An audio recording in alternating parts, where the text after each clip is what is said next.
Hello, I'm Anthony Sylvester. And my name is Matthew Knapp. And today we would like to present to you our preliminary design presentation for our color sorting machine that we will be designing for our senior project in the Computer Engineering Technologies program at Alfred State.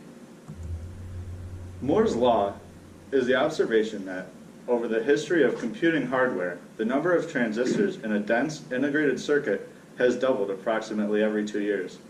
Moore's law was named after Gordon E. Moore, co-founder of Intel and Fairchild Semiconductors, who wrote a paper in 1965 stating that the number of components per integrated circuit would double each year, though in 1975 he revised his paper and changed the forecast to doubling every 2 years. While the number of transistors per microprocessor follow Moore's law and double every 2 years, it can be seen that the average transistor price halves every 1.6 years. Since the average transistor price is steadily dropping, microprocessors are becoming more affordable. This allows for a more competitive market, which sparks innovation. Integrated circuits are essentially what brings robots to life. Microprocessors, sensors, and controllers all working together to increase a robot's intelligence. Although the information era seems to have happened so quickly, this will rapidly give way to the robotic era. Some studies show that within the next few decades, the number of intelligent robots will have surpassed that of human population. It is predicted that the increase in intelligent robots will mostly be in consumer robotics. The predicted compound annual growth rate for consumer robotics is currently about 17.4%. And this is because the low cost of microprocessors allows for companies to develop and manufacture a wide variety of consumer robotics, ranging from cleaning robots to personal assistants. This provides an opportunity for computer engineers like us to create a machine that can be used to help companies manufacture their products in a more effective and cost-efficient way. Our machine will have a start button that must be pressed manually by an operator in order to start the sorting process. This will ensure that the machine will only run when needed. In order to increase efficiency, there will be an automated conveyor belt. Once the machine starts sorting, the conveyor starts moving and picks one part at a time to be sorted. This allows for the greatest amount of accuracy when recording the part color and moving it from the conveyor belt. A color sensor will be used to record the color of the part that is moving on the conveyor belt.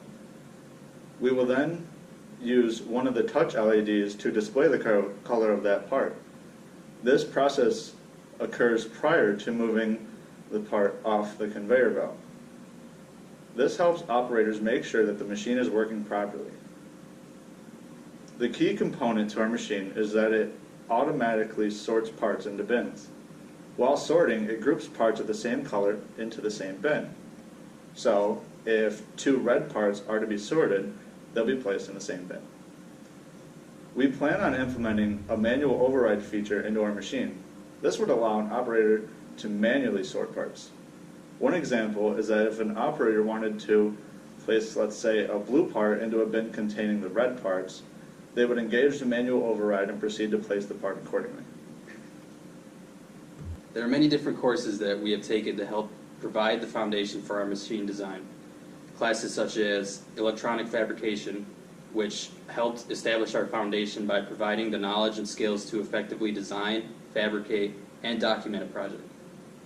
During this class, we designed and created all of the hardware components used in a simple motorized car.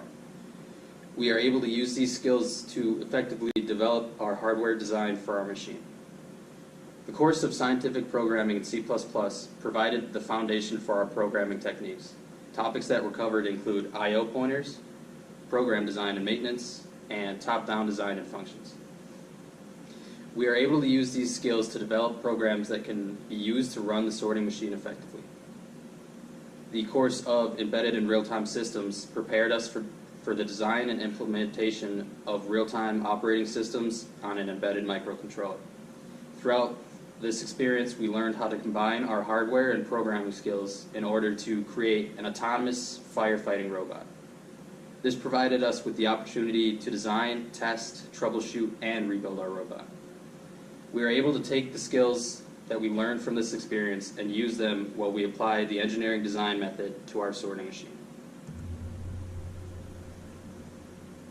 So the two things that we ordered are the VEX Robotics Super Kit and the VEX Robotics add-ons. With the VEX Robotics Super Kit, it contains over 850 structural and motion components that can be used to construct different machines. This kit comes with a robot brain, which is used to control the motors, touch LEDs, and other components when connected. While there are a lot of different design options available with the parts in this kit, we have decided to put in the extra effort to create a complete autonomous machine. In order to do that, we have decided to purchase add-ons that will allow us to increase efficiency and boost productivity. We will be implementing a conveyor belt system that will carry parts from a loading bay to the sorting arm. This will allow for the machine to run continuously and autonomously. As for the price, we have decided to spend roughly $460 on this color-based sorting machine. After researching many different parts, materials, designs, and features, we have decided that VEX Robotics is the way to go. While their prices may seem high, the product quality exceeds all others. So for our machine design, we have decided to have a conveyor belt that will help transport one part at a time to a sorting arm. The sorting arm then places the part in its corresponding bin. Since we do not have the budget or space for a full-scale model, we have decided to make a smaller machine that can be more easily transported. As mentioned in the previous slide, we have decided to spend $460 on all of the required materials for our machine. This steep price provides us with the ability to recreate different machine designs as well as replace broken parts more easily. The motors and sensors that we will be using are from the VEX Robotics Super Kit. VEX has supplied us with all the documentation of how to use and configure these parts. We will use their documentation to help us develop the physical design of our machine. As for the software side, the main function of the color sensors are to determine the color of the part so that it can be sorted accordingly. The software required to store and remember a part's specific color is provided by VEX Robotics, and it is also found in many open source blogs. In order to ensure that there are no collisions, we have decided to implement time delays. These will be used to make sure that there is only one part being sorted at a time. Arduino has a community that provides useful insight that allows us to develop programs that can be used on the VEX robot brain. The community provides examples and explanations on how to use their open source compiling software. We have already purchased and received the VEX Robotics Super Kit. We have tested each component individually. All parts included in the Super Kit work as intended. We will be ordering the add-ons over winter break so that we can begin testing each component once we get back. For constructing our basic machine, VEX Robotics has published some machine designs that can be created with the Super Kit.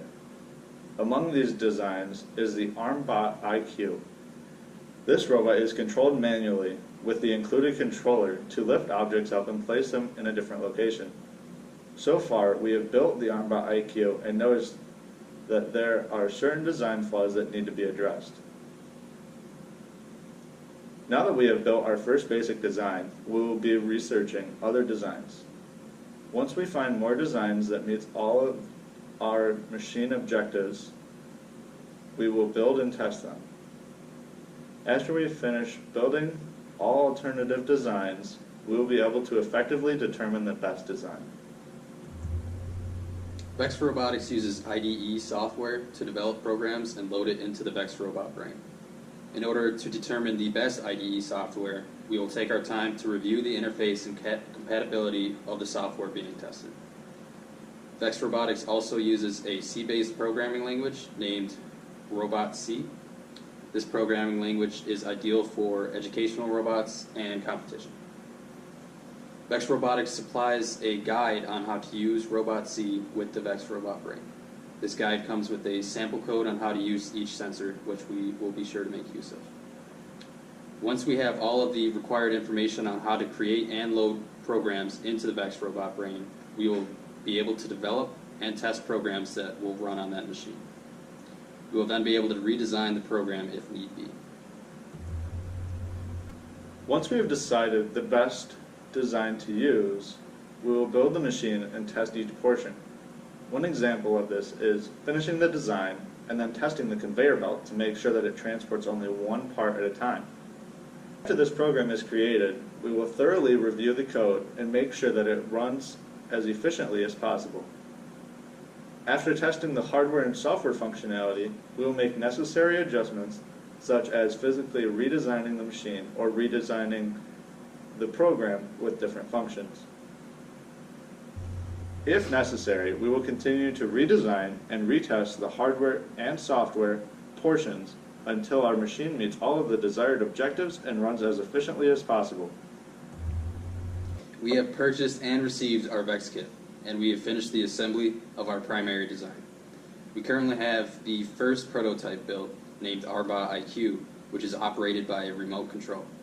We are actively testing this design while researching other possible designs and comparing the pros and cons of each. In the near future, we hope to decide which design to use and to actively begin assembling it. In the long term, we will have finished our desired design and begin programming and testing.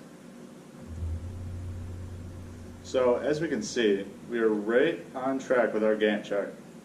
We will continue to follow it closely as it provides a great model of where we need to be with our project. In conclusion, we have discussed why robotics and automation are becoming a fundamental aspect of society and why the demand for them is so high. We have also discussed what we hope for our machine to be able to accomplish and how this project can be compared to similar machines on a grander scheme, such as places like Amazon or eBay. Just for a recap, our machine will have a manual start button and then autonomously sort parts based on their color into designated color bins. We will have a touch LED that indicates which color part is being sorted. There will also be a manual override option that can be utilized. This allows an operator to manually control the sorting machine. We mentioned all of the classes that we have taken to help us be more qualified to undergo such a project. Lastly, we have went into depth on the phases that we will break the project up into in order to tackle such a feat in an organized and developed manner that makes it more achievable. Thank you for watching our presentation. Thank you.